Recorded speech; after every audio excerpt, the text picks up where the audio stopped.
नमस्कार भक्तों, आप सभी का स्वागत है मेरे YouTube चैनल पर। आज हम शिव पार्वती की एक पौराणिक कथा का श्रवण करेंगे। यह कथा शिव और भक्ति के मिलन की कथा पर आधारित है। हिंदू धर्म में भगवान शिव और माता पार्वती को आदर्श दाम्पत्य का प्रतीक माना जाता है। शिव वैराग्य, तप, त्याग और संहार के देवता हैं, जबकि पार्वती शक्ति, प्रेम, करुणा और सजग की अधिष्ठात्री देवी हैं। जब शिव और शक्ति का मिलन होता है, तब ही सृष्टि का संतुलन बनाए रहता है। यह कथा केवल विवाह नहीं, बल्कि तपस्या, धैर्य, विश्वास और नारी शक्ति की महानता की कथा है। प्राचीन काल में दक्ष प्रजापति नामक एक महान राजा थे। वे ब्रह्मा जी के पुत्र थे और अत्यंत अहंकारी स्वभाव के थे। उनकी पत्नी का नाम प्रसूति था। दक्ष की अनेक कन्याएं थीं, जिनमें सबसे प्रिय थी सती। सती बचपन से ही शिव भक्त थी। वे भगवान शिव को ही अपना पति मान चुकी थी। जब दक्ष ने सती का विवाह करने का निश्चय किया, तो सती ने स्पष्ट रूप से शिव को ही वर के रूप में स्वीकार किया। भगवान शिव तपस्वी थे, भस्मधारी, जटाधारी और वैरागी। दक्ष को शिव का यह रूप बिल्कुल पसंद नहीं था, परंतु ब्रह्मा जी की आज्ञा से उन्हें विवाह के लिए सहमत होना पड़ा। शिव और पार्वती का विवाह हुआ, पर दक्ष का मन शिव के प्रति द्वेष से भरा रहा। कुछ समय बाद दक्ष ने एक विशाल यज्ञ का आयोजन किया। उन्होंने सभी देवी देवताओं को आमंत्रित किया, परंतु जानबूझकर शिव और पार्वती को आमंत्रित नहीं किया। सती अपने पिता के घर जाना चाहती थी। शिव ने उन्हें रोका और कहा, जहां सम्मान न हो वहां जाना उचित नहीं। परंतु सती नहीं मानी और यज्ञ में पहुंची। वहां उन्होंने देखा कि उनके पिता शिव का अपमान कर रहे हैं। यह अपमान सती सहन नहीं कर सकी। उन्होंने कहा, जिस पिता के मन में मेरे पति के लिए सम्मान नहीं, वह मेरा पिता कहलाने योग्य नहीं। इतना कहकर सती ने योग अग्नि में अपने शरीर का त्याग कर दिया।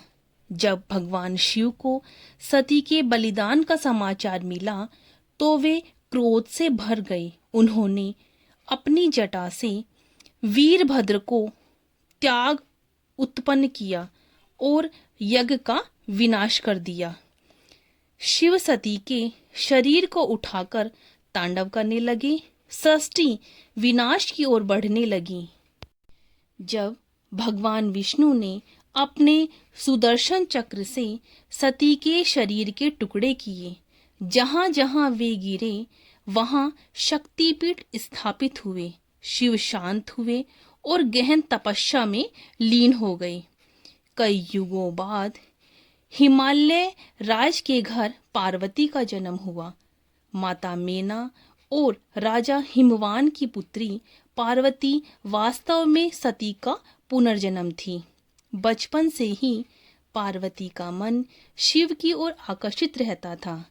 नारद मुनि ने हिमालय राज को बताया, आपकी पुत्री भगवान शिव की अर्धांगिनी बनेगी।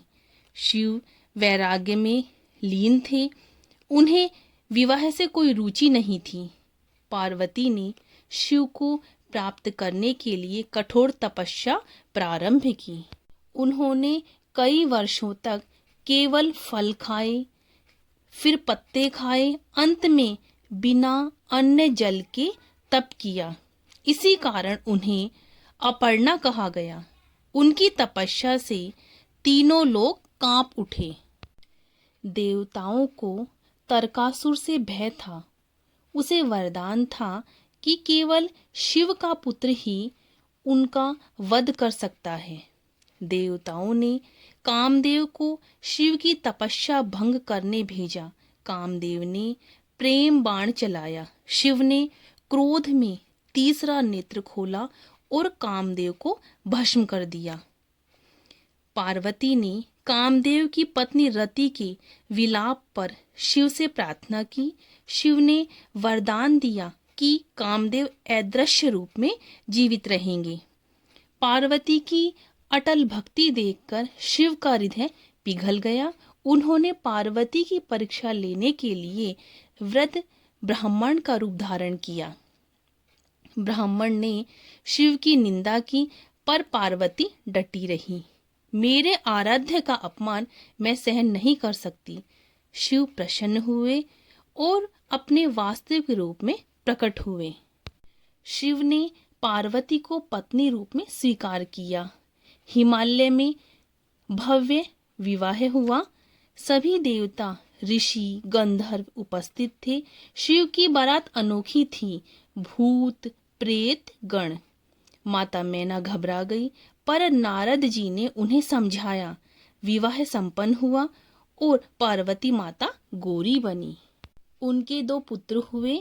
शिव और पार्वती का दाम्पत्य जीवन आदर्श था।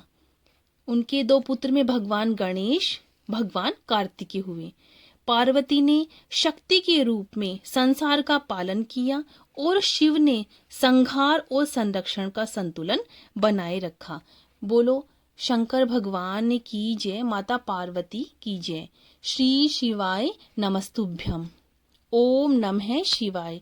भक्तों, यदि आपको मेरी यह कथा अच्छी लगे तो प्लीज इसे लाइक, शेयर करें, सब्सक्राइब करें। ओम नमः शिवाय।